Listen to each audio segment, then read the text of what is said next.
ಇವತ್ತು ಕೆಲಸ ಮಾಡಬೇಕಾಗಿರೋ ಬಿಲ್ಡಿಂಗು ಇದೆ ನೋಡಿ. ಒಂದು ಡಬಲ್ ಬೆಡ್ರೂಮ್ ಮತ್ತು ಒಂದು ಸಿಂಗಲ್ ಬೆಡ್ರೂಮ್ ಮೋಲ್ಡ್ ಹಾಕಬೇಕಾಗಿತ್ತು.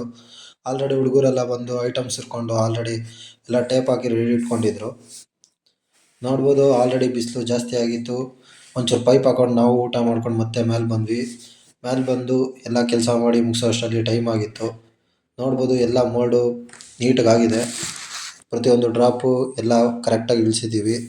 ಬಟ್ ಈ ಸತಿ ಒಂದು ನ್ಯೂ ಎಡಿಷನ್ ಆಗಿರಲಿ ಅಂತ ಹೇಳ್ಬಿಟ್ಟು ಯಾವಾಗಲೂ ಪೇಪರ್ ಮತ್ತು ಪೇಂಟ್ ಬಳಿತಿದ್ದವ್ರು ಮಾರ್ಕಿಂಗೋಸ್ಕರ ಈ ಸತಿ ಒಂಚೂರು ಕಲರ್ ಪೌಡ್ರ್ ಹಾಕಿದ್ದೀವಿ.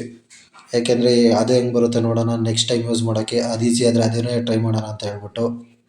ಮೋಲ್ಡ್ ಪೈಪಲ್ಲಿ ಮೇನ್ ಥಿಂಗ್ ಏನು ಅಂದರೆ, ಯಾವಾಗ ಮೋಲ್ಡ್ ಪೈಪ್ ಯೂಸ್ ಮಾಡ್ತಾಯಿದ್ದೀವಿ ಯಾವುದೇ ಟರ್ನಿಂಗಲ್ಲಾಗಲಿ ನಾವು ಜಾಸ್ತಿ ಬೆಂಡನ್ನ ಯೂಸ್ ಮಾಡ್ಬಾರ್ದು. ಯಾಕೆಂದರೆ ಬೆಂಡ್ ಯೂಸ್ ಮಾಡಿದಾಗ ಅಲ್ಲಿ ಸ್ಪ್ರಿಂಗ್ಗಳು ತಿರ್ಕೊಳಲ್ಲ. ಅದರಿಂದ ಹೇಳ್ಬಿಟ್ಟು ವೈರು ಬರೋಕ್ಕಾಗಲ್ಲ. ಆಮೇಲೆ ವೈರ್ ಎಳಿಬೇಕಾದ್ರೆ ನಮಗೆ ಪ್ರಾಬ್ಲಮ್ ಆಗುತ್ತೆ. ಅದರಿಂದನೇ ಎಲ್ಲೂ ಜಾಸ್ತಿ ಬೆಂಡ್ ಯೂಸ್ ಮಾಡ್ದಲೇ ರೈಸಿಂಗು ಮತ್ತು ಡ್ರಾಪ್ ಹತ್ರ ಮಾತ್ರ ಯೂಸ್ ಮಾಡ್ಕೋಬೇಕು. ಈ ಮೋಲ್ಡ್ ಒಂಚೂರು ಜಾಸ್ತಿನೇ ಟೈಮ್ ತೊಗೊಂತು.